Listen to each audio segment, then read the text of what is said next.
ত্রয়োদশ জাতীয় নির্বাচনের ফল হাইজ্যাক ও ডাকাতি হয়েছে এমন অভিযোগ করে এখন যে কোনো মূল্যে গণভোটের রায় বাস্তবায়ন করার লক্ষ্যে সারা দেশে 7 দিনের কর্মসূচি ঘোষণা করেছে জামায়াতের নেতৃত্বাধীন 11 দলীয় জোট। দিল্লির কথায় দেশে বিভেদ সৃষ্টি না করার আহ্বান জানিয়ে দলগুলোর পক্ষ থেকে হুঁশিয়ারি এসেছে, যদি ক্ষমতাসীনেরা মেজরিটির বড়াই করে সংস্কার থেকে পিছিয়ে যায় তবে 24-এর মতো আরেকটি অভ্যুত্থানের প্রস্তুতি শুরু হবে। জুলাই সনদ বাস্তবায়ন ইস্যুতে 11 দলের এই রকম হুমকি ও রাজপথের কর্মসূচি নিয়ে শঙ্কা প্রকাশ করেছেন রাজনৈতিক বিশ্লেষকরা। তাদের মতে বিষয়টি রাজপথে চলে গেলে তা আর রাজনীতিবিদদের নিয়ন্ত্রণে থাকবে না। এই সংকট নিরসনের চাবিকাঠি এখন বিএনপির হাতেই বলে মতামত তাদের। তবে সরকারি দল বিএনপি বলছে সংস্কার নয়, তাদের আপত্তি পদ্ধতি নিয়ে। দলটি মনে করছে জুলাই সনদে একমত হওয়া মূল সংস্কারগুলো বাস্তবায়ন করতে জাতীয় সংসদই যথেষ্ট, এর জন্য আলাদা করে সংবিধান সংস্কার পরিষদের কোনো প্রয়োজন নেই। সংবিধান সংস্কার পরিষদ না সংসদ, কোন মাধ্যমে সংস্কার আইনগতভাবে শক্তিশালী ও স্থায়িত্ব হবে? সংস্কার বাস্তবায়নে বিরোধী দলের রাজপথে যাওয়ার কর্মসূচি কি যুক্তিযুক্ত সিদ্ধান্ত, নাকি এটা রাজনৈতিক পরিস্থিতি আরো ঘোলাটে করতে যাচ্ছে? সর্বোপরি সংকট নিরসনের চাবিকাঠি এখন কার হাতে? এসব নিয়ে আলোচনায় আজ রাজখান স্টুডিওতে আছেন বিএনপির শিক্ষা বিষয়ক সহ সম্পাদক ও সাবেক সংসদ সদস্য হেলেন জারিন খান, আছেন বাসুদের সহ সাধারণ সম্পাদক রাজিকুজ্জামান রতন এবং আছেন এনসিপির যুগ্ম আহ্বায়ক সারোয়ার তুষার। স্বাগত জানাচ্ছি আজকে রাজখানে। সারোয়ার তুষার, যে হুমকি আসছে বারবার, আরেকটি অভ্যুত্থানের হুমকি। সাধারণত রাজনৈতিক বিশ্লেষকরা বলে থাকেন অভ্যুত্থান আসলে এত সহজ নয়, বারে বারে চাইলেই অভ্যুত্থান হয় না। আবার এই অভ্যুত্থানের ট্রফি লন্ডনে গিয়ে বিএনপিকে দিয়ে আসেন, এরকম বক্তব্য করে দিয়েছেন স্থানীয় সরকার প্রতিমন্ত্রী। ট্রফিটা আসলে বিএনপিকে কেন দিয়ে আসা প্রয়োজন? আপনাকে ধন্যবাদ। খুবই ইন্টারেস্টিং একটা মন্তব্য করেছেন স্থানীয় সরকার প্রতিমন্ত্রী আজকে, যেটা আমরা বলি যে অতিকথনের কিছু সমস্যা আছে, তখন ওইটাকে ওই যে বলে গুমর ফাঁস করে দেওয়ার মতো। ওনার মন্তব্য অনেকটা সেরকম। উনি যে বললেন যে এনসিপির এক নেতা বলেছেন, সেই এনসিপির নেতা আমি এই অধম। মানে আমি বলেছিলাম একটা আলোচনায় যে গোল দিয়েছে ছাত্র জনতা কিন্তু ট্রফি নিয়ে গেছে বিএনপি। উনি এটা রেসপন্স করতে গিয়ে উনি যেটা বললেন সেটা আরও ভয়ঙ্কর। সেটা কি, যে আমরা ট্রফি লন্ডনে, ডক্টর ইউনূস লন্ডনে গিয়ে ট্রফি দিয়ে এসে নির্বাচনের তারিখ নিয়ে এসেছে, এটাই বলেছেন। এর মানে হচ্ছে, খুব সহজ মানে যদি আমি করি, আপনি খেলার আগেই ট্রফিটা ওখানে দিয়ে এসে তারপরে খেলার তারিখটা নিয়ে এসছেন। কেউ যদি এভাবে ব্যাখ্যা করতে চায় সেটা কিন্তু তাকে দোষ দেওয়া যাবে না, এবং উনি এই রাস্তাটা করে দিয়েছেন। তো এখন ওই পার্লামেন্টে বলার সময় হয়তো অনেকেরই হিতাহিত জ্ঞান থাকে না, কারণ এটা তিনি কোন প্যান্ডোরার বাক্স খুলে দিলেন তিনি কিন্তু জানেন না। এটা নিয়ে কিন্তু অনেক, ওই আসিফ মাহমুদ একবার একটা ডিপ স্টেপ নিয়ে একটা মন্তব্য করেছেন, কত কথা হলো এর পরে। তো উনি যে ট্রফিটা খেলার আগেই যে ট্রফিটা ডক্টর ইউনূস গিয়ে দিয়ে এসেছেন, এবং উনি যে ক্যাপ্টেন জনাব তারেক রহমান, এই যে কথাগুলো, এগুলো কিন্তু অনেকদিন চর্চা হবে রাজনীতিতে। এর বাইরে আপনি যেটা বলেছেন যে হুমকি, মানে 11 দলকে হুমকি দিচ্ছে কিনা, এটা হুমকি না, এটা সতর্কতা, গণতান্ত্রিক সতর্কতা, যে আপনারা গণতন্ত্রের পথে আসলে আপনাদের জন্য মঙ্গল, দেশের জন্য মঙ্গল। আপনার মনে থাকবে যে আওয়ামী লীগ যখন 2008 সালে ক্ষমতা এসেছে, তখন তারা এসেই 2011, 3 বছর সময় নিয়েছে অবশ্য তারা এই তাদের আসল চেহারা দেখাতে, কিন্তু বিএনপি মানে তাদের অনেক তাড়াহুড়া, তারা 2 মাসের মধ্যেই এই যে আজকে ধরেন বিসিবির যে অ্যাডহক কমিটি, মানে বউ, চাচা, খালা, মামা ছেলেদের একটা কমিটি হয়ে গেছে। মির্জা আব্বাসের ছেলে, আমির খসরুর ছেলে, জনাব সালাউদ্দিন আহমদের ছেলে, ববি হাজারের স্ত্রী, এই হচ্ছে বোর্ডের সদস্যরা। তো এই যে আপনি এত দ্রুত দলীয়করণ করছেন, এত দ্রুত, মাত্র 2 মাসের মধ্যে, শুধু তো এখানে না, ঢাকা বিশ্ববিদ্যালয় সহ অন্যান্য বাংলাদেশ ব্যাংক উদাহরণ, এবং এই যে সারা দেশে জেলা প্রশাসক, উদাহরণ দিলে শেষ করা যাবে না। এটা করার মধ্যে, অথচ আপনি প্রত্যেকটা বারবার বলেছেন আমরা স্টেট ইনস্টিটিউশন, স্বায়ত্তশাসিত ইনস্টিটিউশন, এগুলোতে আমরা দলীয়করণ করব না, মেধার ভিত্তিতে স্বচ্ছ প্রক্রিয়ায় করব। আমরা বাস্তবে কি দেখতে পাচ্ছি? পুরোপুরি উল্টো। এইটা কোন দিকে যায় শেষ পর্যন্ত? এবং অন টপ অফ দ্যাট, আপনি গণভোটের গণরায়টাকে মানছেন না, আপনি সংবিধান সংস্কার পরিষদ যেটা গঠন করার কথা সেটা করছেন না। আপনি এখন বলছেন আমরা সংবিধান সংশোধনী করব, অথচ আপনার 31 দফার 1 নম্বর দফায় আপনি কমিট করেছেন আমরা সংবিধান সংস্কার কমিশন করব। খেয়াল করে দেখেন 31 দফার 1 নম্বর দফার ভাষাটা কি, সংবিধান সংস্কার কমিশন। এখন আমরা তো জানতে চাইবো যে সংবিধানের ভেতরে থেকে কোথায় আপনাকে সংবিধান সংস্কার কমিশনের মতো একটা জিনিস করার মানে সুযোগ বা স্কোপ আপনাকে সংবিধান কোথা থেকে দিল? সংস্কার বলতে কোনো ল্যাঙ্গুয়েজ কিন্তু আমাদের সাংবিধানিক ল্যাঙ্গুয়েজে নাই। কিন্তু আবার একটা সময় আপনাদের দলের নেতাকর্মীদেরকে এটিও বলতে শোনা গেছে যে এই সংবিধানকে ছুঁড়ে ফেলে দেওয়া হবে। না, সেটা সংবিধান বলেছি। ছুঁড়ে এটা ফেলে এটা দেওয়া কি এত এই ক্ষেত্রে সহজ? আমাদের পায়োনিয়ার, আমরা স্যালুট জানাই আমাদের বেগম খালেদা জিয়া। তিনি আমাদেরকে এটা শিখিয়েছেন যে সংবিধান ছুঁড়ে ফেলা এটা একটা রাজনৈতিক ভাষা। এটা নিয়ে যেটা হচ্ছে এটা হলো অতি চর্চা। যখন আমরা এই সংবিধান চাই না, একটা নতুন সংবিধান চাই, তখন এটা রাজনৈতিক ভাষা হচ্ছে জনগণ ছুঁড়ে ফেলে দেবে। এটা নিয়ে যিনি সাম্প্রতিক সময় সবচেয়ে বেশি সমালোচনা করলেন, ওই জনাব পার্থ, তিনি নিজেও 1 বছর আগে এই কথাই বলেছেন, এত দ্রুত ডিমেনশিয়ার আক্রান্ত হলে তো সমস্যা। এবং বেগম খালেদা যেটা বলেছেন এটা অত্যন্ত রাজনৈতিক রূপক অর্থে, আই অ্যাগ্রি উইথ জনাব সালাউদ্দিন আহমেদ যে এটা একটা রাজনৈতিক রূপক, এবং রাজনৈতিক রূপক অর্থে এটা একটা এক্সেলেন্ট রাজনৈতিক রূপক যে এই সংবিধান দিয়ে আর হচ্ছে না, আমরা একটা নতুন সংবিধান চাই, দ্যাটস ওয়াই আমরা এটা ছুঁড়ে ফেলে দেবো যখন জনগণের সরকার আসবে। এই ছিল বক্তব্য। আচ্ছা, আমি যেখানে ছিলাম সেটা হচ্ছে যে ওই যে সংবিধান সংস্কার কমিশন, আপনি তো 31 দফায় অক্ষর অক্ষর করবেন, আপনি তো জুলাই সনদ অক্ষর অক্ষর করবেন, এটা আপনি বলে যাচ্ছেন। তাহলে 31 দফার 1 নম্বর দফা সংবিধান সংস্কার কমিশন, ভাষাটা হলো সংবিধান সংস্কার কমিশন, ডু ইট। কিভাবে সংবিধান সংস্কার কমিশন আপনারা করবেন আমরা এটা দেখতে চাই। সংবিধানের কোথাও তো আপনারা তো সংবিধানের বাইরে যাবেন না, আপনারা তো অত্যন্ত সাংবিধানিক। তো সেটা আপনি কিভাবে সাংবিধানিক সংস্কার কমিশন করতে পারেন সংবিধানের ভেতর থেকে, সেটা তো আমরাও দেখতে চাই। বিএনপিরও তো নোট অফ ডিসেন্ট দেওয়া ছিল, থাকুক নোট অফ ডিসেন্ট আসলে করেন আপনি আপনার নোট, আমরা তো বলছি না আপনার নোট অফ ডিসেন্ট আপনাকে বাস্তবায়ন করতে হবে, কিন্তু আপনি বলেছেন ক্ষমতায় যাওয়ার আগে 31 দফা হলো আপনার রাষ্ট্রকল্প, আপনি সেটার আলোকে আবার নির্বাচনী ইশতেহার দিয়েছেন। দুটো জায়গায় আপনি যে ভাষাটা ব্যবহার করেছেন সেটা হচ্ছে সংবিধান সংস্কার কমিশন। অথচ সেদিন আমরা সালাউদ্দিন আহমদের মুখে কি শুনলাম সংসদে, যে সংস্কার হয় না, সংশোধনী হতে পারে, বাতিল হতে পারে, কিন্তু সংস্কার বলতে কিছু হয় না। তাহলে সংস্কার বলতে কিছু হয় না, আপনি 31 দফার 1 নম্বর দফায় কেন এটা লিখে রাখলেন? এটাকে আপনি জনগণের সাথে মশকরা করছেন? আসলে আপনি তখন জনগণের সাথে মশকরা করছিলেন না, সংস্কারটাই তখন দাবি ছিল, সেটাকে আপনি নিজের মানে ইশতেহারের মধ্যে গ্রহণ করেছেন। এখন আপনি ক্ষমতায় আসার পরে সংস্কার করতে গেলে আপনার নিজের জবাবদিহির যে ইনস্টিটিউশনগুলো আছে সেগুলোতে একটা নিরপেক্ষ ব্যবস্থা তৈরি হয়, যেটা আপনার সমস্যা। আমি একটা কথা বলে শেষ করি। আপনি দেখবেন যে তারা 20টা অধ্যাদেশ বাতিল করে দিয়েছে। সেই 20টা অধ্যাদেশ কি? যেগুলো আমাদের ওভারসাইট ইনস্টিটিউশন, মানবাধিকার, দুদক, ব্যাংক রেগুলেশন ইত্যাদি যে সমস্ত ইনস্টিটিউশনগুলো আমাদের গুরুত্বপূর্ণ, সেগুলো তারা বাতিল করে দিয়েছে। কোন অধ্যাদেশটাকে তারা রাখছে? স্থানীয় সরকার অধ্যাদেশ, যেখানে বলা হয়েছে আপনি চাইলে যে কোনো কারণে স্থানীয় জনপ্রতিনিধিদেরকে নির্বাহী আদেশ বলে অপসারণ করতে পারবেন। এই ক্ষমতা যে অধ্যাদেশে আছে সেটা অন্তর্বর্তী সরকার করেছিল একটা বিশেষ পরিস্থিতিতে। এই অধ্যাদেশটাকে আপনি এখন আইনে পরিণত করছেন, which directly contradicts with your দলীয় ইশতেহার। তারা বলেছে তারা কখনো প্রশাসক নিয়োগ দেবে না, কখনো জনপ্রতিনিধিদেরকে অপসারণ করবে না। ঠিক উল্টো জিনিস তারা করছে। ইশতেহারে বলেছে সেটি এখন তারা পালন করছে না, সেটি বারবার আপনারা বলার চেষ্টা করছেন। আমি বলেছি একটা জায়গায়, সেটা আবারও বলি, রাখেন জুলাই সনদ, রাখেন গণভোট, তারা তাদের দলীয় দফা শুরু করে দিয়েছে। রাজিকুজ্জামান রতন, নব্য ফ্যাসিবাদের বার্তা দিচ্ছে বিএনপি। জামায়াত আমির একটি পোস্ট করেছেন, আসলে এই 1 থেকে 2 মাসের মধ্যে আবার একটা ফ্যাসিবাদের বার্তা কেন আসলে বিরোধী রাজনৈতিক দলগুলো পাওয়ার চেষ্টা করছে? কি মনে হচ্ছে ঠিক বিএনপির কোন কোন কারণে আসলে এই ধরনের বক্তব্য যাচ্ছে বিরোধী দলের কাছে? দুটো জিনিস আসলে, রাজনীতিতে কিছু শব্দ ব্যবহার করতে করতে আমরা যখন অভ্যস্ত হয়ে যাই তখন সে কথায় কথায় সেই শব্দগুলো মানে না চাইলেও মুখে চলে আসে। সে কারণেই দেখবেন বিএনপির দিক থেকেও কিছু কথা যারা বলছেন তখন মনে হয় যে ঠিক চেয়ারটা পাল্টে যায়নি, কিন্তু চেয়ারম্যানগুলো পাল্টে গেছেন, মানে চেহারাগুলো পাল্টে গেছে, চরিত্রটা পাল্টে যায়নি। তো এটা আমরা অনেক আগে থেকেই বলেছিলাম যে আমরা শুধু চেহারার পরিবর্তন চাই না, আমরা একটা চরিত্রের পরিবর্তন চাই, আমরা শাসকদের পরিবর্তন চাই, সাথে সাথে শাসন ক্ষমতারও পরিবর্তনটা চাই। সেগুলো যখন হয় না তখন এই কথাগুলো বারবার আসতে থাকবে যে বিপুল আশা নিয়ে আমরা অভ্যুত্থান করেছিলাম, অথবা যে বিপুল ঘৃণা নিয়ে আমরা 15 বছর একটা স্বৈরাচারী ব্যবস্থার বিরুদ্ধে লড়াই করেছিলাম। তো ঘৃণাটা ঠিক ছিল যে স্বৈরাচারী ব্যবস্থার বিরুদ্ধে লড়াই করা, কিন্তু তার পেছনে কি এরকম ছিল যে আমরাও ক্ষমতায় গিয়ে সেই রকমই প্রতিষ্ঠা করব? তারপরে ঘৃণা কি ব্যবস্থার প্রতি ছিল না ব্যক্তির প্রতি ছিল? এগুলো নিয়ে এখন অনেক আলোচনা হবে। যে কোনো অভ্যুত্থানের পরে, যে কোনো পরিবর্তনের পরে আলোচনাগুলো হয়। এই আলোচনাগুলো আবার খুব দরকার এই কারণে, সেটাই হলো একটা সেফগার্ড মানে যারা ক্ষমতায় থাকবেন তারা তো সবসময় সমালোচিত হবেন, কিন্তু আবার যারা সমালোচনা করছেন তারাও কতখানি দায় নিচ্ছেন সেটাও একটু খেয়াল করার মতো। আজকে জামাতের নেতা যখন তিনি সমালোচনা করছেন, তারাও যে ধরনের হুঙ্কারগুলো দিচ্ছেন, এগুলো কি খুব বেশি গণতান্ত্রিক হচ্ছে? কিংবা আরেকটি গণঅভ্যুত্থানের জন্য যখন বারবার প্রস্তুত হওয়ার কথা বলা হচ্ছে, আমি যেটি আসলে সারাত তুষারের কাছে জানতে চাইছিলাম, রাজনৈতিক বিশ্লেষকরা যেটি বলেন গণঅভ্যুত্থান তো নিঃসন্দেহে এত সহজ নয় যে বারবার হবে, এই হুঙ্কারটা আসলে কতখানি সত্যি হতে পারে বাংলাদেশের প্রেক্ষাপটে? বাংলাদেশ হচ্ছে একটা অভ্যুত্থানের দেশ। বাংলাদেশের এ পর্যন্ত শাসন ক্ষমতায় খুব গুরুত্বপূর্ণ পরিবর্তনগুলো কিন্তু অভ্যুত্থানের মাধ্যমে হয়েছে। এই ভূখণ্ডের যদি দেখেন, এই ভূখণ্ডে 69-এর গণঅভ্যুত্থান না হলে কিন্তু 70-এর নির্বাচন বা 71-এর মুক্তিযুদ্ধের পটভূমিটা তৈরি হতো না। 90-এর গণঅভ্যুত্থানটা না হলে কিন্তু ওই সামরিক স্বৈরশাসনের অবসানটা হতো না।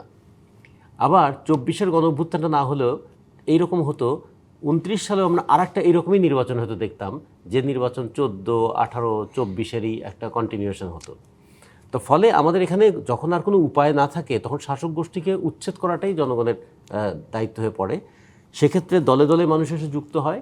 নেতৃত্বটা কার উপর থাকে তার উপর নির্ভর করে যে মানুষের আকাঙ্ক্ষাটা পূরণ হয় কি না। এবারও দেখুন, নেতৃত্বে যারা ছিলেন আর পরবর্তীতে তাদের ভূমিকা যা হলো, 1.5 বছরের মধ্যে মানুষ গণঅভ্যুত্থানের যে আকাঙ্ক্ষা, তারা মনে করলেন যে ক্ষমতায় যারা আছেন তারা গণঅভ্যুত্থান থেকে বহু দূরে সরে গেছেন। জুলাইয়ের সনদ নিয়ে যত কথাবার্তা হয়েছে, জুলাইয়ের চেতনাটা কিন্তু ততটা ধরে রাখা হয় নাই। যেমন একসময় মুক্তিযুদ্ধের চেতনার কথা যত বলা হয়েছে, মুক্তিযুদ্ধের চেতনাটা ততটা ধারণ হয় নাই।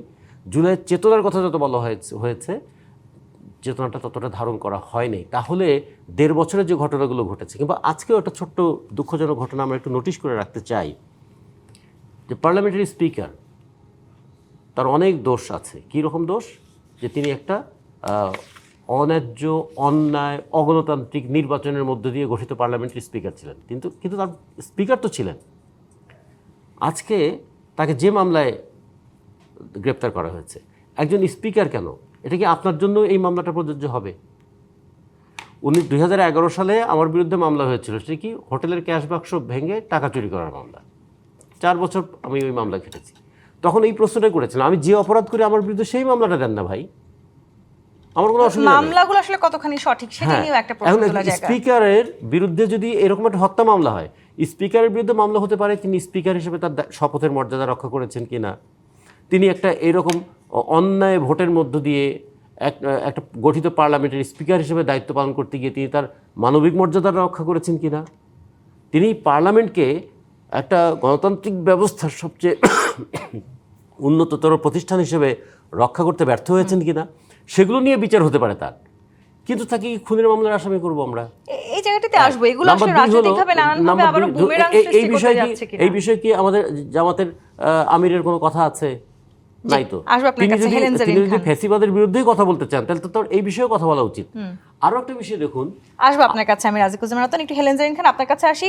আপনারা মেজরিটির বড়াই করছেন, জামায়াত ইসলাম থেকে বারবার এটি বলা হচ্ছে, এবং যদি আপনারা এই বড়াই করেন এবং সংস্কার থেকে পিছিয়ে যান, সেক্ষেত্রে আরেকটি অভ্যুত্থানের প্রস্তুতি শুরু হবে, এই শব্দটি ব্যবহার করা হচ্ছে বারবার। সারওয়ার তুষার যেটি বললেন যে বিএনপির আসলে অনেক তাড়াহুড়া, এই 2 মাসে আপনারা সব জায়গায় দলীয়করণ করেছেন, নিজেদের নির্বাচনী ইশতেহার নিয়ে জনগণের সাথে মশকরা করছেন, এই কারণেই আসলে আবার সেই ফ্যাসিবাদের দিকে বিএনপি হেঁটে যাচ্ছে বলে তারা মনে করছেন। ধন্যবাদ আপনাকে, ধন্যবাদ দর্শক শ্রোতাদেরকে এবং সহ-আলোচক হিসেবে যারা এসেছেন। প্রথমত আমি আপনার প্রশ্নের উত্তর দিচ্ছি, বিএনপি মেজরিটি কোনো বড়াই করার কিছু নাই, কারণ বিএনপি নতুন করে মেজরিটি পায় নাই। বিএনপি মেজরিটি আরও অনেকবার নির্বাচনে পেয়েছে, কাজেই বিএনপি নতুন করে কোনো ক্ষমতায় আসে নাই, নতুন করে অনেক আসন পেয়েছে, এরকমও কোনো নতুন রেকর্ড না। বিএনপি 2/3 মেজরিটি আগে পেয়েছিল, এবার একটু বেশি, কাজেই এখানে বিএনপি এটার যে বাহাদুরি করবে আমার মনে হয় সেই ধরনের দল বিএনপি না। কাজেই এটা নিয়ে কোনো প্রশ্ন আসার কোনো কারণ নাই। আর বিএনপি সরকারি দলে থেকে বিরোধী দলে থেকে বিএনপির একটা দীর্ঘ অভিজ্ঞতা আছে, কাজেই বিএনপি এই ধরনের কোনো কিছু মানে এটা নিয়ে প্রাউড করার মতো বিএনপির কোনো জায়গা নাই। 1 নাম্বার। 2 নাম্বার হলো আমি তুষারের কয়েকটা মানে কথার একটু উত্তর দিতে চাই। প্রথমত বলেছে ট্রফি নিয়ে আমাদের স্থানীয় সরকার প্রতিমন্ত্রী আজকে পার্লামেন্টে যে বক্তব্য দিয়েছেন, আমি কিন্তু ওই বক্তব্যটা শুনছিলাম। আমি আসলে মূলত তিনি যেই জায়গাগুলোতে গর্ব করেছে এটা নিয়ে কোনো বিতর্ক করার কোনো জায়গা নেই, কারণ তিনি কিন্তু বলেছেন যে বাংলাদেশে যে 3টা বিষয়কে নিয়ে গর্ববোধ করার মতো সেই 3টা বিষয়ের ট্রফি জাতীয়তাবাদী দলের ঘরে কিংবা বিএনপির ঘরে আছে। সেটা হচ্ছে 71-এ আপনারা জানেন শহীদ রাষ্ট্রপতি জিয়াউর রহমান স্বাধীনতার ঘোষণা দিয়েছেন, নিজে অস্ত্র হাতে যুদ্ধ করেছেন, দেশ স্বাধীন করেছেন। সেই ট্রফিটা সর্বশেষ মানে বিএনপির ঘরেই উঠেছে, কারণ স্বাধীনতার ঘোষক হিসাবে সেই সময় আপামর জনসাধারণের কাছে সবচেয়ে গ্রহণযোগ্য, সবচেয়ে ভালোবাসার মানুষটি শহীদ রাষ্ট্রপতি জিয়া রহমান হয়েছিলেন। সেই জন্যই ৭৫-এ যখন ৩ দিন সরকার ছিল না সিপাহী জনতার বিপ্লবের মধ্যে দিয়ে শহীদ রাষ্ট্রপতি জিয়া রহমানকে দেশকে উদ্ধার করবার জন্য তাকে কিন্তু ক্ষমতায় নিয়ে এসেছিলেন। সেই কারণে তিনি বলেছেন ট্রফিটা ওই সময় ৭১-এ যে ট্রফিটা সেটা বিএনপির ঘরে গিয়েছে। দ্বিতীয় ট্রফিটা হয়েছে ৯০-এর আন্দোলনে, জনতা খেলেছে আর ট্রফি নিয়েছে বিএনপি, এটা বলেছে সরওয়ার তুষার। হ্যাঁ, সেটা সরওয়ার তুষার কোন দৃষ্টিকোণ থেকে বলেছে, হয়তোবা স্থানীয় সরকার মন্ত্রী যেইটা বলেছেন সেই দৃষ্টিকোণ থেকেও হতে পারে, কিন্তু এখন যে সে বক্তব্যটা দিল সেটা সে একটু বিতর্ক করার চেষ্টা করেছে, মানে ট্রফি দিয়েছে। অর্থাৎ তাদের মধ্যে থেকে আমরা বিভিন্ন সময় যেটা শুনতে চাই যে এই নির্বাচনটি পূর্ব নির্ধারিত একটা অন্তর্বর্তীকালীন সরকার এরকম একটা ম্যানিপুলেশন করেছে, এই ধরনের বক্তব্য তো তারা অনেক সময় দিয়ে থাকে।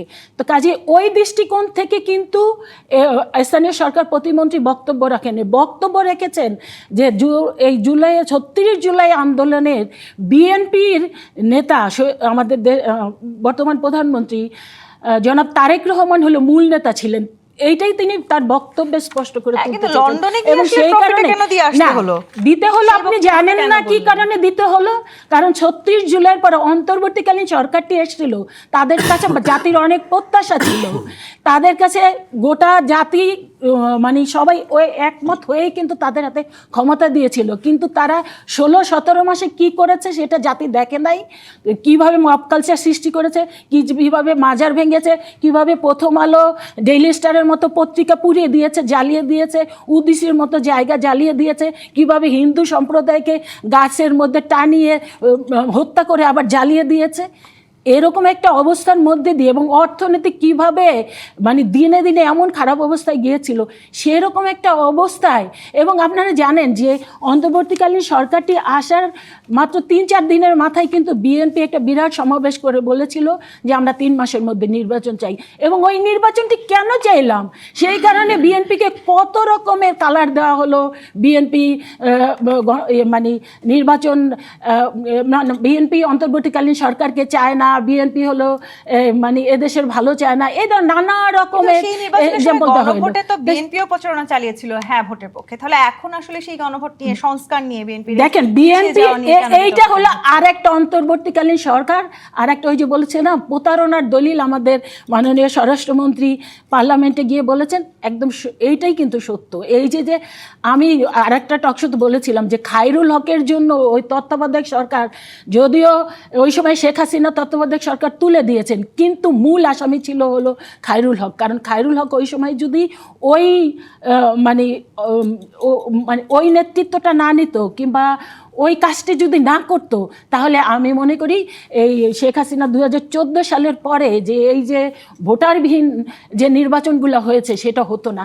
আমি মনে করি অন্তর্বর্তীকালীন সরকারও যেই কাজটি করেছে সেইটা দেখেন, দীর্ঘ 9 মাস 30টা দল একাত্র হয়ে বসে প্রতিদিন প্রায় সকাল 10টা থেকে শুরু করে 5টা পর্যন্ত একটা বিষয় নিয়ে আলোচনার ভিত্তিতে, এবং সেখানে বিএনপি কতগুলো নোট অফ ডিস্ট্রিক্ট দিলেন, এবং জুলাই সনদ সকল জাতি, শুধু বাংলাদেশ না সারা পৃথিবীর মানুষের কাছে সনদ স্বাক্ষরিত হলো, অথচ নির্বাহী আদেশে সেইটা মানে দূরে ঠেলে দিয়ে তারপরে বারবার সংকটটা তৈরি হয়েছে। কিন্তু বিরোধী দলের নেতা গোলাম পারওয়ার মনে করছেন যে এই সংকটটা আসলে বিএনপিরই তৈরি।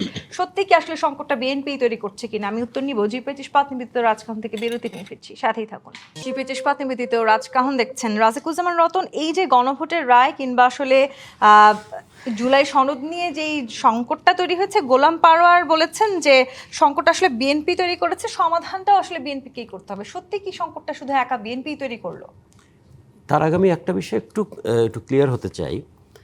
আমি একটু দেখছিলাম যে বিএনপি যে 31 দফার 1 নম্বর দফায় বলেছিল সংবিধান সংস্কার কমিশন গঠন করবে, কিন্তু ভিতরে ব্যাখ্যায় সে কিন্তু আবার বলেছে বিএনপির পক্ষ থেকে যে 1 দশকের অধিক কালব্যাপী আওয়ামী লীগ সরকার ক্ষমতা কক্ষিগত করিয়া রাখার হীন উদ্দেশ্যে অনেক অযৌক্তিক মৌলিক সাংবিধানিক সংশোধনী আনয়ন করিয়াছে।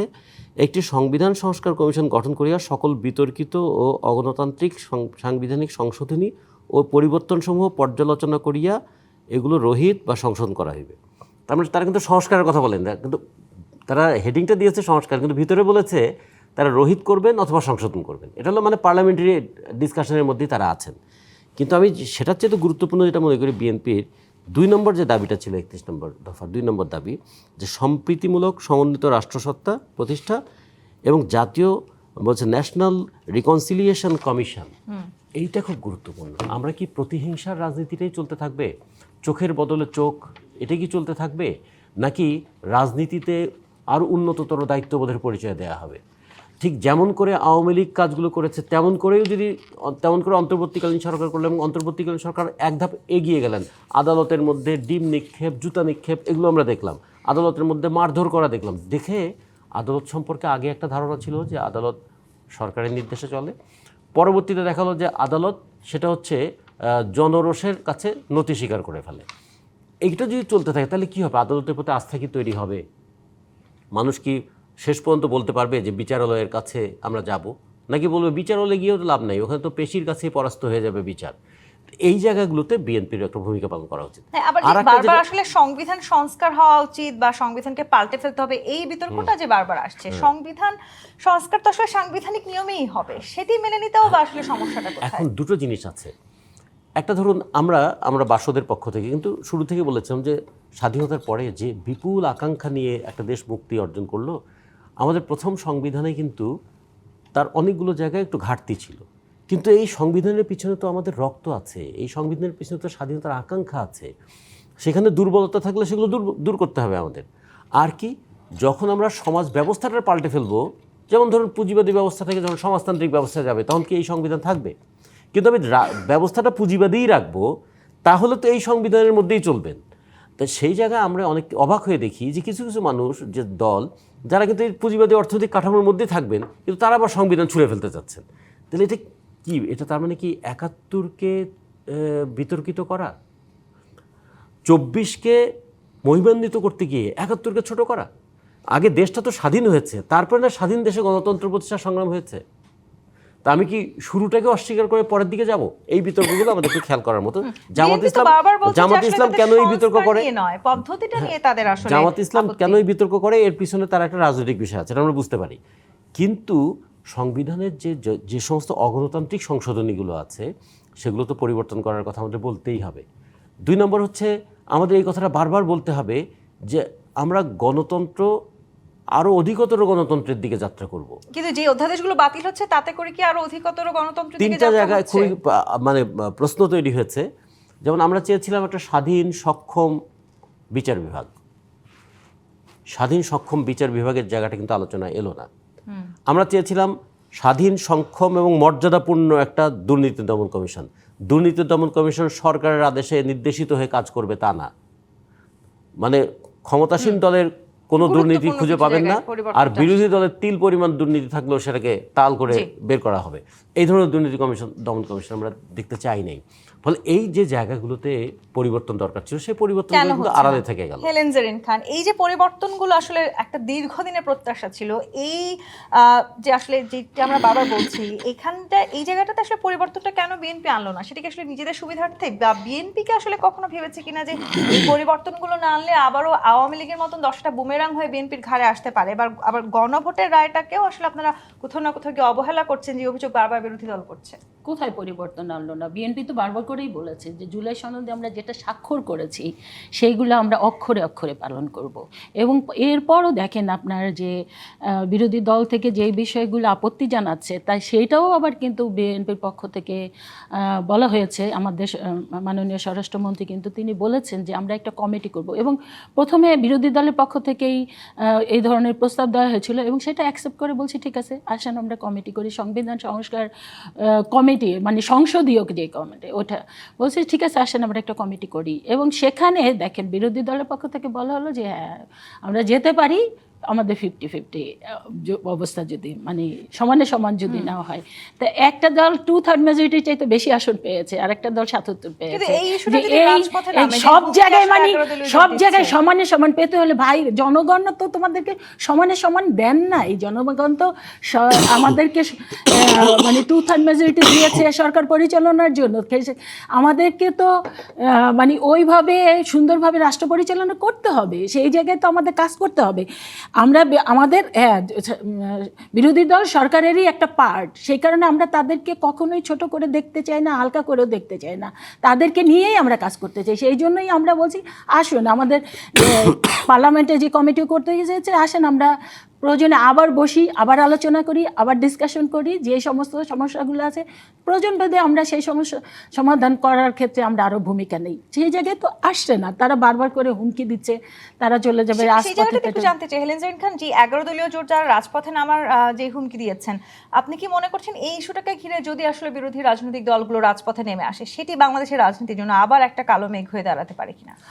আমার মনে হয় এই মুহূর্তে যাতে কি ওই অবস্থায় আছে, দেখেন এই মুহূর্তে যেটা হচ্ছে সারা পৃথিবী কিন্তু আজকে ভীষণভাবে একটা খারাপ অবস্থার মধ্যে, সবচেয়ে ভয়ঙ্কর, সবচেয়ে দুঃসময় যাচ্ছে, এবং সেইটার মানে কালো ছায়া কিন্তু বাংলাদেশে পড়েছে। আমরা দেখি এই যে মানে বিভিন্ন তেলের যে ইগুলো আছে, হ্যাঁ সেই জায়গাতে যেইভাবে মানে গাড়ির যে সিরিয়ালগুলো পড়ে আছে, তেলের যে সংকট, সেইটার কারণে আজকে সারা বাংলাদেশের মানুষই কিন্তু একটা মানে দুশ্চিন্তার মধ্যে আছে। তো সেটা নিয়ে কিন্তু খুব বেশি যে বিরোধী দল ভূমিকা পালন করছে, খুব বেশি চিন্তিত, সেটা কিন্তু আমরা দেখতে পাচ্ছি না। আর একটা দেখা যাচ্ছে যে এই যে বাচ্চা শিশুরা হামের কারণে যে বেশ কিছু শিশু ইতিমধ্যেই মারা গেল, সেই জায়গায় যে বিরোধী দলেরও একটা বিরাট ভূমিকা আছে, এখানে তারাও বেশ কিছু কাজ করার দরকার আছে। কিন্তু এই সব জায়গায় কিন্তু যেটা বলা যায় জনগণের প্রত্যাশিত যে আকাঙ্ক্ষা কিংবা জনগণ যেটা চাচ্ছে, এই মুহূর্তে জনগণের পাশে যেভাবে সরকারি দল বিরোধী দল দাঁড়ানো দরকার, শুধুমাত্র সরকারি দলই কিন্তু কাজগুলো করছে। এখানে কিন্তু বিরোধী দলকে আমরা এই জায়গায় কোনো কাজ করতে দিচ্ছি না। শুধুমাত্র তারা এই জুলাই সনদ, গণভোট, মানে শুধু ক্ষমতার ভাগাভাগি করা, এইটা ছাড়া কিন্তু আর কোনো তারা সেই রকমের বিরোধী দল হিসেবে যে ভূমিকা পালন করা দরকার সেটা কিন্তু দেখছি না। আর একটা বিষয় একটু বলতে চাই, একটা বিষয় একটু আমি সারা তুষারের কাছে গিয়ে আপনার কাছে আসবো। জুলাই সনদ, গণভোট এগুলো নিয়ে সোচ্চার থাকার সাথে এই যে গুরুত্বপূর্ণ ব্যাপারগুলোর কথা আপা বললেন, যেমন হাম কিংবা তেলের ক্রাইসিস, এগুলোর কোনো বিরোধ নাই। তেল নিয়ে সরকার কি করছে এটা ওভারসি করার দায়িত্ব কিন্তু কোনো না কোনো ইনস্টিটিউশনের, বিপিসি, কিংবা হাম নিয়ে সরকার কি করছে এটা দেখবে স্বাস্থ্য অধিদপ্তর, স্বাস্থ্য মন্ত্রণালয়। ফলে আপনি যদি এই ইনস্টিটিউশনগুলোকে শক্তিশালী না করেন, জনগণ তো সার্ভিস পাবে না। জুলাই সনদ এবং গণভোটে এমন কোন দাবিটা আছে যেটা বাংলাদেশকে পেছনের দিকে নিয়ে যাবে, যেটা আমাদের 71 বিরোধী অবস্থান আপনি দেখাতে পারবেন? কোনো ধারা এটা এই যে যেটা ভাই বলেছেন অধিকতর গণতন্ত্র, এই ধারাগুলো বাস্তবায়ন করলে বাংলাদেশ অধিকতর গণতন্ত্রের দিকে যাবে, যেটাই আসলে মুক্তিযুদ্ধের আকাঙ্ক্ষা। ফলে এখানের সাথে মুক্তিযুদ্ধের সাথে তো কোনো বিরোধ নাই। এখন মুশকিল হচ্ছে কি, মুশকিল হচ্ছে বেগম খালেদা জিয়া কিংবা আন্দালিব পার্থ যখন বলেন যে সংবিধান ছুঁড়ে ফেলতে হবে, তখন সেটার ইন্টেনশন নিয়ে কেউ প্রশ্ন করে না। আমরা যখন বলি তখন স্বাধীনতা বিরোধী। আওয়ামী লীগ যখন তত্ত্বাবধায়ক সরকারের দাবিতে আন্দোলন করেছে তখন দ্যাট ওয়াজ ওকে, কিন্তু যখন বিএনপি তত্ত্বাবধায়ক সরকারের দাবিতে আন্দোলন করলো তখন বললো যে এরা স্বাধীনতা বিরোধী, এরা জঙ্গিবাদী, এরা মৌলবাদী, এদেরকে ক্ষমতায় আনা যাবে না, আমরা নির্বাচন ছাড়া 3 বার ক্ষমতায় থাকবো, যেটা বিএনপি করলো। ফলে কি বলা হচ্ছে, কোন দাবিটা করা হচ্ছে, এটা জনগণের কাজে আসবে কি না আসবে, এর চেয়ে বেশি আমরা গুরুত্ব দিচ্ছি কে বলছে, এটা ঠিক হবে না। কি বলছে, ওটার কন্টেন্টটা কি, এটার দিকে আমাদের দেখতে হবে। জুলাই সনদের প্রত্যেকটা দাবি হচ্ছে বাংলাদেশকে আরো গণতান্ত্রিক করার দাবি। গণভোটে যে জিনিসগুলো এসছে সেগুলো বাংলাদেশকে আরো গণতান্ত্রিক করবে। ফলে সংবিধান বারবার বলছে জুলাই সনদ নিয়ে আসলে তাদের কোনো সমস্যা নেই, সংস্কার নয়, তাদের আসলে পদ্ধতিটা নিয়ে আপত্তি। হ্যাঁ, পদ্ধতির বিষয়ে তো আমরা আলোচনা করে এসেছি। জুলাই সনদ আপনি অক্ষর অক্ষরে বাস্তবায়ন করবেন, খুব ভালো কথা, খুব সুন্দর কথা, শুনতে খুব মধুর লাগে। কিন্তু আপনি ইতিমধ্যেই জুলাই সনদে সুপ্রিম কোর্টের সচিবালয়ের কথা বলা হয়েছে, সেখানে বিএনপির কোনো নোট অফ ডিসেন্ট নাই। ফলে এটা অক্ষর অক্ষরে বাস্তবায়ন করার কথা। বিএনপি তো সচিবালয়ের অধ্যাদেশই বাতিল করে দিয়েছে এবং বিচারক নিয়োগ অধ্যাদেশ বাতিল করে দিচ্ছে। এর মানে হচ্ছে বিচার বিভাগকে তারা এক্সিকিউটিভ বা নির্বাহী বিভাগের মানে পদদলিত করবে, নির্বাহী বিভাগ দ্বারা পদদলিত করবে। বলেছেন যে মাইম্যান বসানোর একটা প্রচেষ্টা করছে, সেটা কি আমরা দেখতে পাচ্ছি না? এটা কি শুধু বিরোধী দলগুলোর অনুমান? আমাদের বলতে হবে মানে এটা দিবালোকের মতো স্পষ্ট। প্রত্যেকটা ইনস্টিটিউশনে যে নিয়োগগুলো ইতিমধ্যেই হয়েছে, আপনি এই যে সর্বসাম্প্রতিক উদাহরণ হচ্ছে বিসিবির নিয়োগ, সব মামা চাচা খালা এবং ছেলে পেলে দিয়ে আপনি ভরে রেখেছেন নিজেদের। এর বাইরে এবং এই অ্যাডহক কমিটি করেছেন, এই অ্যাডহক কমিটি আবার সামনে নির্বাচন করবে, মানে আউটস্ট্যান্ডিং ব্যাপার বলতে হবে। এবং পুরো ওই অন্তর্বর্তী সরকারের সময় শুধুমাত্র আমাদের 2জন ছাত্রনেতা ছিলেন বলে বিএনপি এটাকে কীভাবে ইস্যু করেছে পুরো 1.5 বছর, এনসিপি, কিংস পার্টি এগুলো বলেছে না। পরবর্তীতে দেখা গেল নিরাপত্তা উপদেষ্টা হলেন আপনার পররাষ্ট্রমন্ত্রী, এবং এই যে একটা কথা তখন এসছে, এখন এটা কথা বলি, মব কালচার, ভাঙচুর ইত্যাদি ইত্যাদি।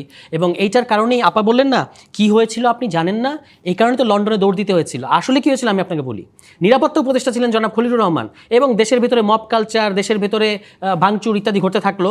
মনে হলো যে আল্লাহ, আর তো বাংলাদেশকে রাখা যাবে না, এখন লন্ডনে দৌড় না দিলে। তখন আপনি যমুনার সামনে বসলেন, বললেন যে যমুনা রে যমুনা, আমরা কিন্তু যাবো না। ইশরাক বসে নাই, ইশরাক তখন বসেছে এবং একরকম জিম্মি করেছে ইউনূস সরকারকে। তখন এই নিরাপত্তা উপদেষ্টাই কান পড়া দিয়েছে ইউনূস সাহেবকে যে চলেন আমরা লন্ডন যাই, সমস্যা সমাধান করে আসি, একটা যৌথ স্টেটমেন্ট দেই। এবং তারা দিল, এবং এটার প্রাইজ হিসেবেই, এটার প্রতিদান হিসেবেই তার বিরুদ্ধেই কিন্তু আন্দোলন ছিল বিএনপির, যে খলিলুর রহমান সাহেব তিনি বিদেশি এজেন্ট ইত্যাদি ইত্যাদি অনেক কিছু বলেছে, তাকে সরাতে হবে। এরপর আপনি তাকে পররাষ্ট্রমন্ত্রী করলেন এবং একটা নজির সৃষ্টি করলেন। উনি এক ফ্ল্যাগ উড়িয়ে সংসদে ঢুকলেন শপথ নেওয়ার জন্য, আরেক ফ্ল্যাগ উড়িয়ে সংসদ থেকে বের হলেন। আপনি সরকার হওয়ার আগে যিনি অ্যাটর্নি জেনারেল হয়েছেন তাকে আপনি আইনমন্ত্রী বানিয়েছেন, এবং তিনি আবার বলছেন আমি নাহিদ ইসলামের মতো করেই নিয়োগ পেয়েছেন। নো, আপনি নাহিদ ইসলামের মতো করে নিয়োগ পান নাই। নাহিদ ইসলাম সুপ্রিম কোর্টের 106-এর অধীনে নিয়োগ পেয়েছেন। আপনি ওই সরকার হওয়ার আগে অ্যাটর্নি জেনারেল হয়েছেন। আপনি ভেবে দেখেন কত অদ্ভুত। এটাই বিএনপি রাষ্ট্র প্রকল্প, যে দেশে রাষ্ট্র নাই, দেশের সরকার নাই, কিন্তু অ্যাটর্নি জেনারেল আছে। অ্যাটর্নি জেনারেলকে তিনি হচ্ছেন রাষ্ট্রের প্রধান আইন কর্মকর্তা। রাষ্ট্র নাই, সরকার নাই, কিন্তু অ্যাটর্নি জেনারেল 6 তারিখে হয়ে বসে আছেন। এখন তিনি হবস লক পড়াচ্ছেন আমাদেরকে, ঠিক আছে? তো এই যে তাহলে বিষয়গুলো নিয়ে আপনারা এতদিন আসলে আন্দোলন করেন নাই কেন? এখন না, আমরা তো এটা বলেই যাচ্ছি। আপনি দুইজন থাকার কারণে যে কথা বললেন সেটা তো আপনার, আমরা ওই দুইজন, একজন আমাদের দলেই আসে নাই, আরেকজন তফসিল আগে ইয়ে করেছে, আপনার মানে কি বলে পদত্যাগ করেছে। নিরাপত্তা উপদেষ্টা নির্বাচনের মানে পর পর্যন্ত, ওই নতুন সরকার শপথ নেওয়ার আগ পর্যন্ত নিরাপত্তা উপদেষ্টা ছিলেন, এবং তিনি হচ্ছেন একমাত্র ব্যক্তি যাকে 1 সেকেন্ডের জন্য ক্ষমতাহীন হতে হয় নাই। তিনি আগে নিরাপত্তা উপদেষ্টা ছিলেন, পরে পররাষ্ট্রমন্ত্রী হয়েছেন, তারই আপনি পদত্যাগ চেয়েছিলেন। ফলে এই যে গোজামিলের রাজনীতি, এবং এখন তো এটা আমরা বলি যে আপনার ওই যে একটা কবিতা আছে যে সুখ গেছে আছে শুধু সুখের ছলনা, হৃদয়ে তোর প্রেম গেছে আছে শুধু প্রাণপণ মিছে আদর। ইউনূস সাহেবের সরকার আমাদেরকে প্রাণপণ মিছে আদর করেছে, কিন্তু সরকারটা ছিল আসলে, তার প্রেমটা আসলে ছিল বিএনপির সাথে। কিভাবে? এই যে দুইজন নিরাপত্তা উপদেষ্টা এবং অ্যাটর্নি জেনারেল হচ্ছে সবচেয়ে বড় প্রমাণ। ইউনূস সরকারের আসলে ভালোবাসাটা কার দিকে বেশি ছিল? জি25 পাতনিমিত রাজখান থেকে আরেকটি বিরতি নিয়ে ফিরছি সাথী। জি25 পাতনিমিত রাজখান দেখছেন রাজিকুজ্জামান রতন। এই আরেকটি অভ্যুত্থানের হুমকি তো আসলে শুধু যে কোনো একটি বিষয়কে কেন্দ্র করে নয়, নানানভাবে বিরোধী রাজনৈতিক দলগুলো বিএনপির দিকে নানান রকমের অভিযোগের তীর ছুটছে। যেটি সারোয়ার তুষার বললেন যে আসলে এই অন্তর্বর্তী সরকারের ভালোবাসাটা কার দিকে ছিল, সেটি হয়তো এখন বোঝা যাচ্ছে। ভালোবাসাটা এনসিপির দিকে ছিল আর সহযোগিতা জামাতের দিকে ছিল, সেটা তো পরিষ্কার। বিএনপিকে প্রথমে খুব প্রতিপক্ষ মনে করেছিল, কিন্তু পরে দেখলো যে বিএনপির সাংগঠনিক শক্তিটাকে উপেক্ষা করতে পারবে না, সে কারণে পরবর্তী বিএনপিকে ম্যানেজ করেছে। ফলে অন্তর্বর্তীকালীন সরকার আসলে তার অন্তরে কী ছিল সেটা বাইরে না বোঝা গেলেও তার ক্রিয়াকর্মের মধ্যে দিয়ে সেটা বোঝা গেছে। এখন যে অভ্যুত্থানের হুমকিটা, সেটা কারণটা কি জানেন? যে পার্লামেন্টে যদি ডিসিশনগুলো নিতে হয়, তাহলে পার্লামেন্টে তো কোনো ডেমোক্রেটিক ডিসিশন হবে না। 2/3 মেজরিটি আছে বিএনপির, ফলে কোনো ডিসিশন কি হবে? পার্লামেন্টে একটা ডিসকাশন হবে, ডিবেট হবে, ডিসকাশন হবে, কিন্তু ডিসিশন হবে অ্যাকর্ডিং টু রুলিং পার্টি। ফলে সেই ক্ষেত্রে এখন বাইরের রাস্তাটা গরম রাখতে হবে, উত্তেজনাটা রাখতে হবে। বাংলাদেশে উত্তেজনা রাখার ক্ষেত্রে অভ্যুত্থান হচ্ছে সবচেয়ে জনপ্রিয় বিষয়, এবং একটা সরকারের নানাবিধ ব্যর্থতা থাকবে। এই ব্যর্থতার সঙ্গে সরকার যদি দমন পীড়নের পথটা বেছে নেয়, আর তার সঙ্গে যদি আন্তর্জাতিক পরিস্থিতিটাও একটু জটিল হয়, সেগুলো মিলে অনেকে হয়তো মনে করতে পারেন যে নির্বাচনের মধ্য দিয়ে না পারলেও অন্তত আন্দোলনের মধ্য দিয়ে সরকারকে চাপে রাখা যাবে। এই কারণেই জামাত হয়তো এই কথাগুলো বলছে। কিন্তু এটা পুরোদের মনের কথা নয়, সেটা বোঝা গেছে কোন জায়গায়। তারা বলেছেন যে সংবিধান সংস্কার পরিষদের শপথ না নিলে তারা শপথ নেবেন না। তো বিএনপি যখন আবার জাতীয় সংসদে নির্বাচিত সংসদ সদস্যরা শপথ নিয়েছেন, জামাত কিন্তু সাথে সাথে কথা উল্টে ফেললেন, এবং জামাত যেহেতু কথাটা উল্টে ফেললো, সাথে সাথে আবার এনসিপিও গিয়ে শপথটা নিল। তার মানে বোঝা যাবে যে পার্লামেন্টারি ডেমোক্রেসি যদি চর্চা করতে চান, সেখানে মেজরিটিকে উপেক্ষা করার উপায় তাদের নাই। জি, তার মানে এই যে উপেক্ষা করার উপায়টা নেই সারোয়ার তুষার, সেটি তো খুবই সুস্পষ্ট। তারপরেও আসলে এই বিতর্কগুলো কেন আসছে? কোনটা উপেক্ষা করার? পার্লামেন্টে আসলে যারা মেজরিটি, তারা আসলে যে রায় দিচ্ছেন সেটা উপেক্ষা করার তো সুযোগ নাই। পার্লামেন্টারিয়ান মেজরিটি দিয়ে আপনি দুটো পথ আছে, একটা হলো গণতন্ত্রের দিকে যেতে পারেন, আরেকটা হচ্ছে আপনি সংসদীয় স্বৈরতন্ত্রের দিকে যেতে পারেন। কোন দিকে আপনি যাবেন সেটা আপনার সিদ্ধান্ত। যেমন ইতিমধ্যেই যে অর্ডিন্যান্সগুলো বিএনপি বাতিল করে দিয়েছে, এগুলো আমাদের এন্টায়ার সংস্কার প্রকল্পের 40%-কে কবর দিয়ে দিয়েছে, 40%-কে জাস্ট নাই করে দিয়েছে। এর মধ্যে কী কী দেখেন? মানবাধিকার কমিশন, দুদক, তারপর হচ্ছে আপনার পুলিশ কমিশন, বিচার বিভাগ, মানে নাথিং আদার দেন বিচার বিভাগের আপনি বিচারক নিয়োগটাও আবার প্রধানমন্ত্রীর কাছে নিয়ে গেছেন এবং অধস্তন আদালতের কর্তৃত্বটা আইন মন্ত্রণালয়ের কাছে নিয়ে গেছেন। মানে যেই সরকারই আসতো স্যার তুষার আমার মনে হয় একই না, যে সরকারের কথা বাদ দেন, ঘটতো হয়তো। বিএনপি তো একটা ইমানদার দল আমরা মনে করি। বিএনপি বলেছে অক্ষরে অক্ষরে, বিএনপিকে আমি বুঝি অক্ষরে অক্ষরে দিয়ে। বিএনপি তার 31 দফায় বলেছে, নির্বাচনী ইশতেহারে বলেছে, আমরা মাজদার হোসেন মামলার রায়ের আলোকে বিচার বিভাগের স্বাধীনতা নিশ্চিত করব, মানে বিচার বিভাগের পৃথকীকরণ করব, নির্বাহী বিভাগের কর্তৃত্ব মুক্ত করব। কিন্তু এখন আপনি এই দুটো অর্ডিন্যান্স যেভাবে বাতিল করে দিলেন, এবং কিভাবে বাতিল করেছে, ল্যাপস করে দিয়ে না, বিল আকারে উত্থাপন করার মধ্য দিয়ে বাতিল করে দিয়েছে। তার মানে আপনি এই ক্রাইমটার সাথে 213 জন সংসদ সদস্যকে ইনভলভ করেছেন। যদি সংসদে না উঠতো তাহলে ওই সংসদ সদস্যদের দায় থাকতো না। কিন্তু এখন অ্যাকর্ডিং টু আর্টিকেল 70 আপনি কিন্তু দলের বাইরে কোনো সিদ্ধান্ত দিতে পারবেন না। দল যদি একটা বিল উত্থাপন করে আপনাকে এটাতে হাত তুলতে হবে। তাহলে এই যে বিচার বিভাগকে আপনি এভাবে পদদলিত করলেন, এটাতে আপনি 213 জন সংসদ সদস্যকে, তাদের কোনো দায় নাই, কিন্তু তাদেরকে এটা দায় নিতে হলো এখন। এবং সংসদে আপনারা বলছেন না, সংসদ পার্লামেন্ট ডেমোক্রেটিক ইত্যাদি ইত্যাদি, কিভাবে একটা বিল পাস হয়েছে আমি আপনাকে বলি। ওই যে সরকারি কর্মকর্তাদের শৃঙ্খলার একটা ব্যাপার আছে, সেখানে দেখা গেল ওই বিশেষ কমিটি যে প্রস্তাব দিয়েছে সেটা 2 মিনিটে সংসদে 2 মিনিটে পাস হয়েছে। শুধু বলেছে আপনারা কি এই বিলের পক্ষে, তো চিফ হুইপ সাহেব তো আগেই বলে এসেছেন যে এটা হলো দলের পজিশন, তোমাকে হ্যাঁ বলতে হবে। তারা 70 অনুচ্ছেদে হ্যাঁ এখন বলেছে। আসলে আপনাদের এই রাজপথে যাওয়ার কর্মসূচি এটাকে কি আপনারা যুক্তিযুক্ত মনে করছেন? অবশ্যই যুক্তিযুক্ত। হেলেন তত্ত্বাবধায়ক জরিন সরকার যখন আন্দোলন যখন আওয়ামী লীগ বাতিল করে দিল, তখন বিএনপি রাস্তায় নেমেছে না, আমাদেরকেও নামতে হচ্ছে। হেলেন জরিন খান বিরোধী দলকে রাস্তায় নামতেই না অসত্য তথ্য এখানে উপস্থাপন করেছেন। প্রথমত বলছে যে আমাদের প্রাণপ্রিয় নেত্রী, দেশের নেত্রী বেগম খালেদা জিয়া বলছে সংবিধান সরিয়ে ফেলে দেবে। কখনোই ওটা বলেন নাই, কারণ মুক্তিযুদ্ধের মানে মুক্তিযুদ্ধের সবচেয়ে মানে মহানায়কের একজন হচ্ছেন শহীদ রাষ্ট্রপতি জিয়াউর রহমান, এবং 30 লক্ষ নরনারীর রক্তের বিনিময়ে যেই সংবিধান রচিত হয়েছে, সেই সংবিধান দেশের নেত্রী বেগম খালেদা জিয়া ছুঁড়ে ফেলে দিবেন, এটা তো হতে পারে না। হ্যাঁ, প্রতীকী অর্থে তিনি বলেছিলেন পঞ্চদশ সংশোধনী যতই করেন, কারণ এই সংবিধানের আয়তায় 91 থেকে 96 পর্যন্ত বিএনপি ক্ষমতায় ছিল। এই সংবিধানের আয়তায় 96 থেকে 2000 পর্যন্ত বিএনপি বিরোধী দলে ছিল। এই সংবিধানের আয়তায় 2001 থেকে 2006 পর্যন্ত বিএনপি সরকারে ছিল।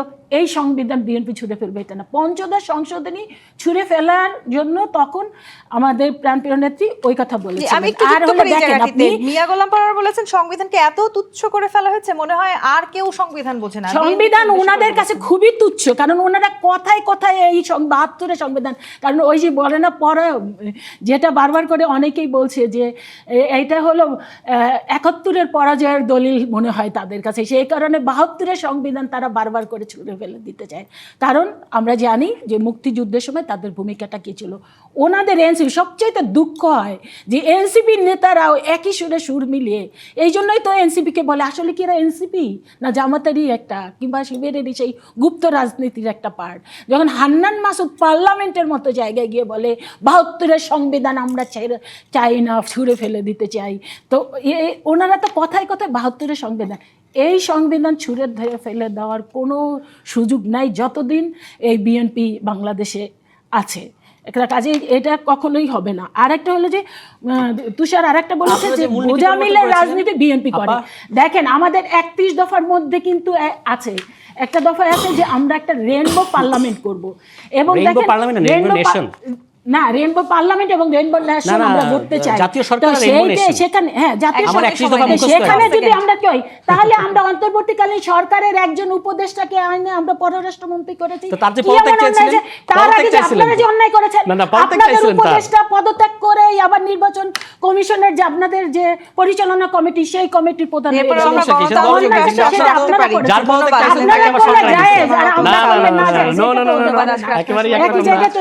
হতে পারে। রাজখান থেকে ফিরবো আগামীকাল রাত 10টায় নতুন রাজকাহনী ডিবিসির সঙ্গে থাকুন।